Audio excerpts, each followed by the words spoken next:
किसी भी समाज में गहरा अंधेरा तब नहीं होता जब सूरज डूब जाता है, बल्कि तब होता है जब सिस्टम जागता ही नहीं है। आज बिहार के अररिया जिले में एक महिला स्कूल टीचर की गोली मारकर हत्या कर दी गई। यह हत्या हमारे सिस्टम की सामूहिक विफलता का परिणाम है।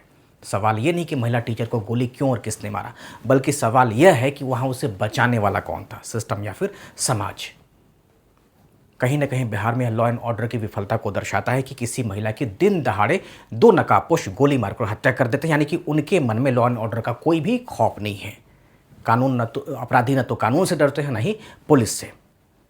लोकल इंटेलिजेंस की विफलता भी होती है, क्योंकि अपराधियों के अपराध करने से पहले पुलिस के द्वारा न पकड़ा जाना यही साबित करता है कि पुलिस की लोकल या खुफिया जानकारी वहां बहुत सीमित है, या तो उसकी गतिविधि ही नहीं है या फिर उसकी दिलचस्पी ही नहीं है।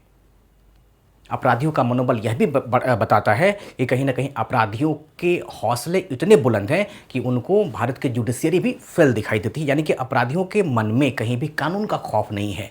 उनको पता है कि अगर केस हो भी गया तो केस वर्षों चलेगा और उसमें सज़ा मिलेगी ही कि नहीं मिलेगी कोई गारंटी नहीं है, इसलिए उनका मनोबल ऊंचा रहता है।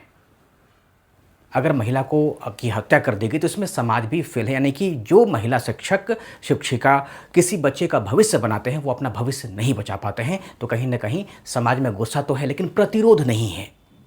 प्रशासनिक निगरानी की भी विफलता है, क्योंकि अगर कोई ऐसा जगह जहाँ पे असुरक्षा की स्थिति है, वहाँ पे सीसीटीवी कैमरा नहीं है, वहाँ पे पुलिस की जिप्सी नहीं है या पुलिस की वहाँ पे भागीदारी नहीं है, तो कहीं ना कहीं प्रशासनिक निगरानी की विफलता भी है कि संवेदनशील जगहों पे कोई भी सिस्टम की गतिविधि एक्टिव नहीं रहती है। इस वजह से नागरिकों की सुरक्षा ही खतरे में पड़ जाती है।